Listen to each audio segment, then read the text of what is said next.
कर्ण भारतीय महाकाव्य महाभारत के अत्यंत महत्वपूर्ण और जटिल पात्रों में से एक है। आइए विस्तार से जानते हैं कि कर्ण किसके पुत्र थे और उनका जन्म कैसे हुआ था। जन्म की कथा कुंती और सूर्यदेव से। कर्ण की माता कुंती थी, जो बाद में पांडु की पत्नी बनी और पांडवों की माता बनी। लेकिन कर्ण का जन्म उस समय हुआ जब कुंती का विवाह अभी हुआ ही नहीं था। कुंती को वरदान।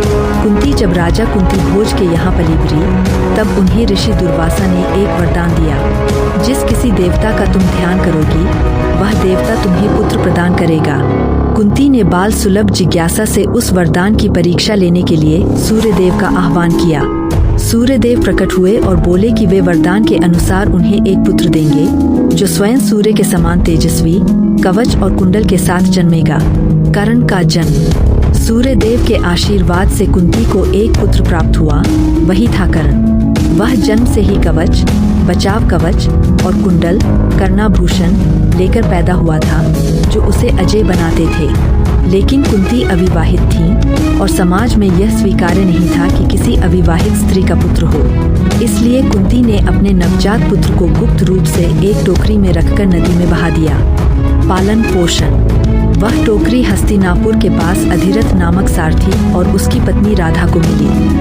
वे दोनों संतानहीन थे, इसलिए उन्होंने उस बालक को अपनाया और उसका नाम रखा कर्ण। इसी कारण लोग उसे राधे, राधा का पुत्र कहकर पुकारते हैं। हालांकि वह वास्तव में कुंती और सूर्यदेव का पुत्र था, परंतु उसका पालन पोषण सारथी कुल में हुआ। आगे का जीवन।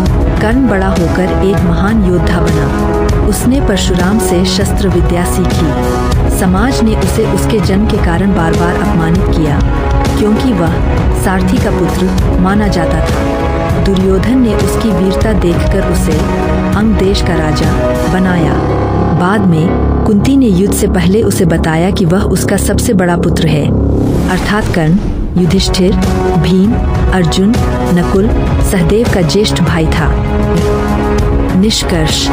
इस प्रकार भूमिका नाम। जन्मदाता पिता सूर्यदेव, जन्मदाता माता कुंती, पालक पिता अधिरथ, सारथी, पालक माता राधा। इसलिए कर्ण को सूर्यपुत्र कर्ण और राधे दोनों नामों से जाना जाता है।